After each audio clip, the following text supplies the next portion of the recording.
Podcast. Le très honorable Jean Bardin présente...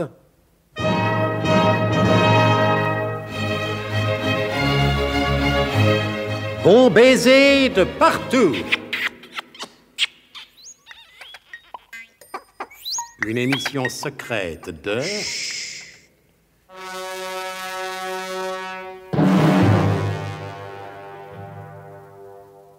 Donc, nous avons laissé Nicolas Leroidec seul dans sa cabine, la cabine numéro 64, en train d'envoyer une carte postale à Mémène, sa compagne des bons et des mauvais jours.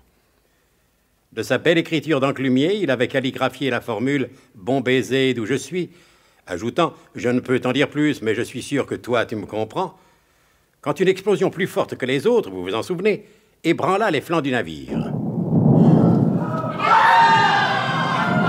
Hé là, mais c'est pas bientôt fini cette plaisanterie. Chahuter tant que vous voudrez, mais tirer le feu d'artifice, ça fait mal. Mais ils vont finir par me le casser, ce bateau. Mais qu'est-ce qui se passe? On dirait que les machines se sont arrêtées. Pas de panique. Mais il s'agit tout de même de ne pas arriver le dernier au bac de sauvetage. Adieu, Mémène. Je t'écrirai plus tard quand la situation se sera éclaircie.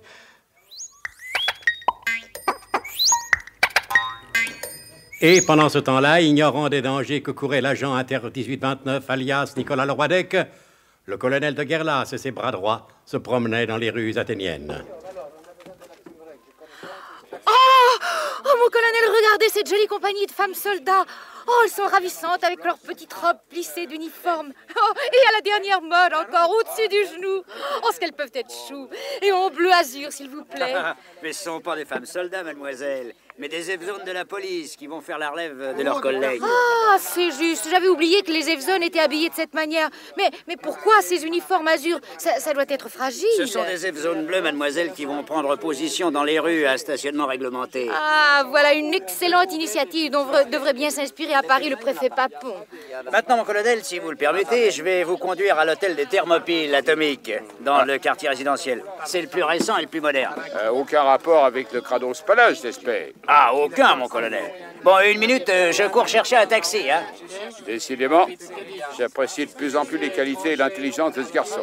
Je me demande même si... Puis-je savoir ce que vous demandez, mon colonel? Peut-être pourrais-je vous aider à trouver la réponse. Tu as dû l'étendard alias AMX-33 jusqu'à nouvel ordre. Quand je me pose une question, il n'appartient qu'à moi et à moi seul d'y répondre.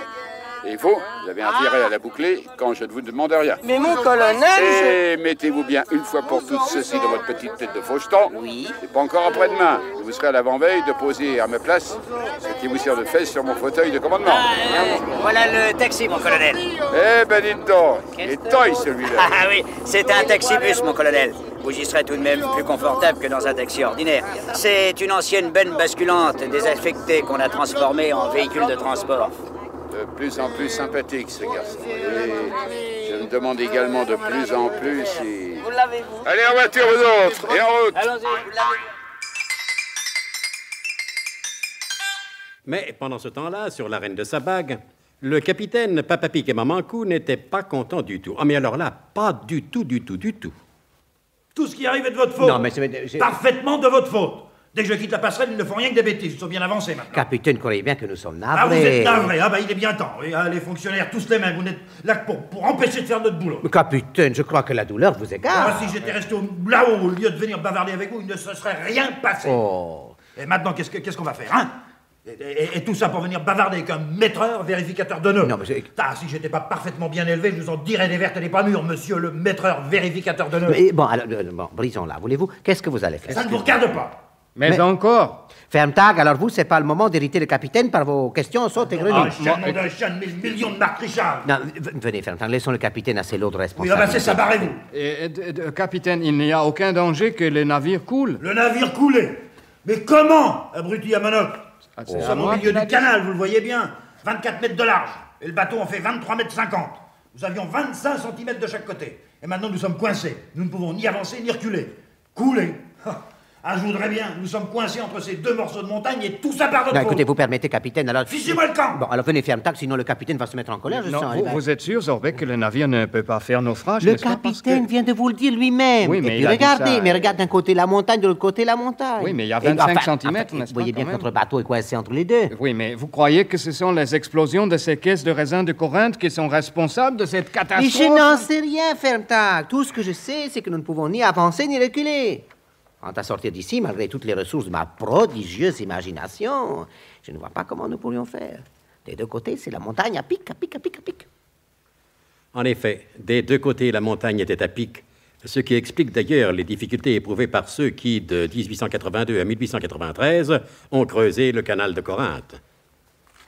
Eh ben, nous voilà dans une drôle de position. Ça me rappelle exactement le jour de mes 5 ans, où j'avais passé la tête entre les barres de la rampe de l'escalier de l'immeuble où nous habitions. Quel volet que j'ai prise. Je me souviens encore. Papa, il avait tendu les barres pour que je puisse ressortir. Seulement ici, le gars qui tord dans la montagne sera drôlement costaud. Mais ta vie qu'on n'est pas sorti de l'auberge.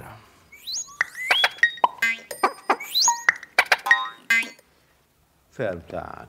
Fermtag, allons. Ne pleurez pas, je vous en prie. Je ne pleure pas, Zorbeck. Ah, j'ai cru. C'est vous qui postillonnez comme d'habitude, et quand vous me parlez en face, il me faudrait un essuie-glace sur mon monocle. Alors j'enlève mon monocle et je le suis. Bon, dans n'importe quelle circonstance, vous trouvez toujours le moyen d'être désagréable. Et vous cherchez toujours à m'humilier. Non, pas du tout, Fermtag. Et puis, nous nous disputerons un autre jour, si vous voulez bien. Très bien, j'accepte vos excuses, Zorbeck. Eh bien, si vous voulez. Le travail avant tout, voulez-vous? Cet incident accapare l'attention des passagers. Si nous en profitions pour jeter un petit coup d'œil dans la cabine numéro 1, vous savez? Cette cabine qui est restée fermée pendant le voyage. Excellente idée. Vous le constaterez, Zorbeck, je suis de bonne foi, j'ai dit excellente idée. J'ai toujours d'excellentes idées. Ah, encore votre vanité, Zorbeck, votre insupportable vanité. Oh!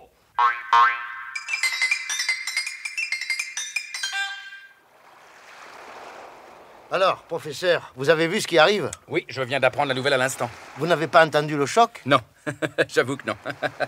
Une charmante personne m'avait invité dans sa cabine et j'étais occupé vraiment à tout autre chose.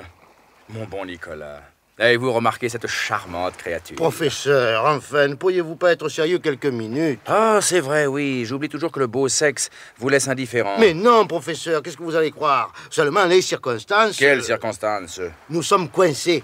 Quoi? Hein? À la suite d'une fausse manœuvre, la reine de Sabag est coincée entre les deux bords du canal. Et c'est parce qu'un capitaine a été maladroit que vous voudriez m'empêcher de regarder les jolies femmes qui passent. Les capitaines maladroits, ce n'est pas cela qui manque. S'il fallait chaque fois ne plus vivre à cause de ça, nous serions morts depuis longtemps.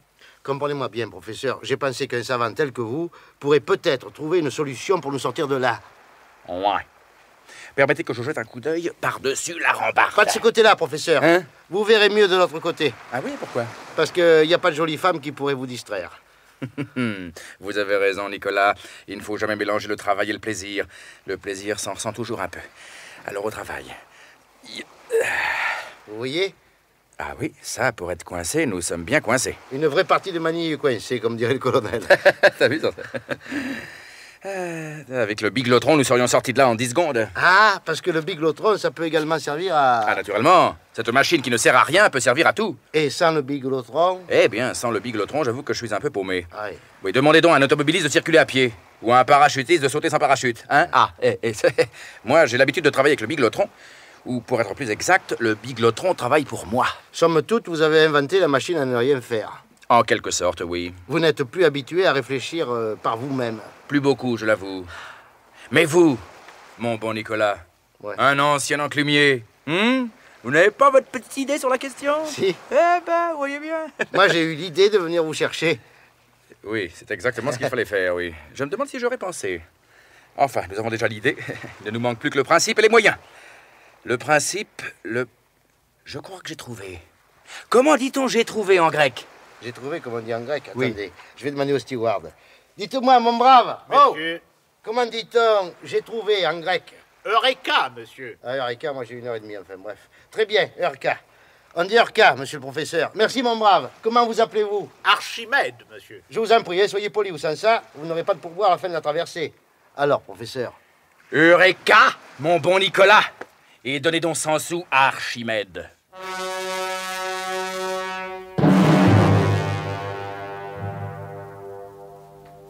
Le professeur Slalom Jérémy Ménerlache a-t-il vraiment trouvé le moyen de sortir la reine de sa bague de sa fâcheuse position? Vous le saurez peut-être en ne manquant pas de vous mettre à l'écoute des épisodes suivants de notre grand feuilleton scientifique d'espionnage, Bon baiser de partout. C'était Bon baiser de partout. Une émission secrète de Pierre Dac et Louis Rognoni. Avec Elena Bossis, Anne Capril, Roger Carrel, Georges Carmier, Pierre Dac, Claude Dasset, Jean-Patrick, Paul Prébois, Jacques Provin, Laurence Riesner, Alain Roland et Jean Piat, sociétaire de la Comédie Française. Décryptage et mise en code, Jean-Wilfried Garrett.